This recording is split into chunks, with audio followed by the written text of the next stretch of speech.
അസ്സലാമു അലൈക്കും പ്രിയപ്പെട്ട മുഅ്മിനീങ്ങളെ. ഈ സംശയരോഗം എന്ന് പറയുന്നത് ഒരു ചികിത്സയില്ലാത്ത രോഗം തന്നെയാണ്. വല്ലാത്തൊരു രോഗം തന്നെയാണ് സംശയരോഗം. പ്രിയപ്പെട്ടവരെ, ഏറെ വേദനിപ്പിക്കുന്ന വാർത്തയാണ് വന്നിരിക്കുന്നത്. സംശയരോഗം കാരണം ഭർത്താവ് ഭാര്യയെ കൊന്നു, അതും ക്രൂരമായി. സംശയരോഗം കാരണം കുടുംബകലഹം ഉണ്ടാവുകയാണ്. മരണപ്പെട്ടിരിക്കുന്നത് കുന്നുംകുളം സ്വദേശിയായ ഷഹനയാണ്. ഇന്നാ ലില്ലാഹി വ ഇന്നാ ഇലൈഹി റാജിഊൻ. ആ പാപം പെണ്ണിനെയാണ് മണ്ണെണ്ണ ഒഴിച്ച് തീ കൊളുത്തി കൊന്നുകളഞ്ഞത്. 25 വയസ്സ് മാത്രമേ പ്രായമുള്ളൂ. ഇന്നേറെ വേദനിപ്പിക്കുന്ന വാർത്തയാണിത്. വിശ്വസിച്ച് കൂടെ നിന്നവളെ വിശ്വാസത്തിന്റെ പേരിൽ കൊന്നുകളയുകയാണ് ഭർത്താവ്. അവൾ സ്വപ്നത്തിൽ പോലും കരുതിയിട്ടുണ്ടാവില്ല ഭർത്താവ് ഇങ്ങനെ ചെയ്തു കളയുമെന്ന്. 5 മാസം മുമ്പാണ് ഇവരുടെ വിവാഹം കഴിയുന്നത്. രണ്ടുപേരുടെയും രണ്ടാം വിവാഹമാണ്. മുമ്പുള്ള വിവാഹത്തിൽ ഓരോ കുട്ടികളുമുണ്ട്. ആ കുട്ടികൾ ഇവരുടെ കൂടെയാണ് കഴിയുന്നത്. മുൻഷാദാണ് ഭർത്താവ്. മുൻഷാദിന്റെ ആദ്യ ഭാര്യ അപസ്മാരം വന്ന് മരിച്ചതെന്നാണ് വിവരം. ഇപ്പോൾ പോലീസുകാർക്ക് അതിലും ഒരു സംശയം ഉണ്ടായിരിക്കുക.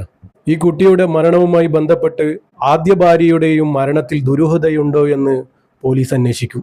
അയാൾ ആകെ കുടുങ്ങാൻ പോവുകയാണ്. അയാൾക്കുള്ളത് മാറാരോഗമാണ്, സംശയമെന്ന മാറാരോഗം. സംഭവവുമായി ബന്ധപ്പെട്ട് ആളെ പോലീസ് കസ്റ്റഡിയിലെടുത്തിട്ടുണ്ട്. മുൻഷാദ് എന്നാണ് പേര്, 31 വയസ്സ്. കല്യാണം കഴിഞ്ഞപ്പോൾ, രണ്ടാം വിവാഹം കഴിഞ്ഞപ്പോൾ നല്ല രീതിയിലായിരുന്നു ഇവർ ജീവിച്ചു പോയിരുന്നത്. നല്ല സ്നേഹം തന്നെയായിരുന്നു. പിന്നെയാണ് ഇയാളുടെ സ്വഭാവം അങ്ങ് മാറിയത്. തൊട്ടതിനും പിടിച്ചതിനുമൊക്കെ സംശയം. ആ രോഗത്തിനാണ് ചികിത്സയില്ലാത്തത്. അത് വന്ന് പിടിപെട്ടാൽ പ്രിയപ്പെട്ട ഭാര്യമാരെ എല്ലാവരും ശ്രദ്ധിച്ചോ. ഭാര്യമാർ മാത്രമല്ല, ഭർത്താക്കന്മാരും ശ്രദ്ധിക്കണം. അങ്ങനെ ഒരു രോഗമാണിത്. തിങ്കളാഴ്ച ഉച്ചയോടെയായിരുന്നു നാടിനെ നടുക്കിയ ഈ ഒരു ക്രൂര സംഭവം നടന്നത്. ഇയാൾ ഓട്ടോ ഡ്രൈവറായിരുന്നു. അന്ന് ഇവർ തമ്മിൽ വലിയൊരു തർക്കമായിരുന്നു. ആ തർക്കത്തിന്റെ കാരണമൊന്നും നമുക്കറിയില്ല കേട്ടോ. സംശയവുമായി ബന്ധപ്പെട്ടത് തന്നെയാണ്. അത് പോലീസ് അന്വേഷിക്കുന്നുണ്ട്. തർക്കത്തെ തുടർന്ന് ഇയാള് ഈ കുട്ടിയുടെ ദേഹത്ത് മണ്ണെണ്ണ ഒഴിച്ച് തീ കൊളുത്തുകയാണ്.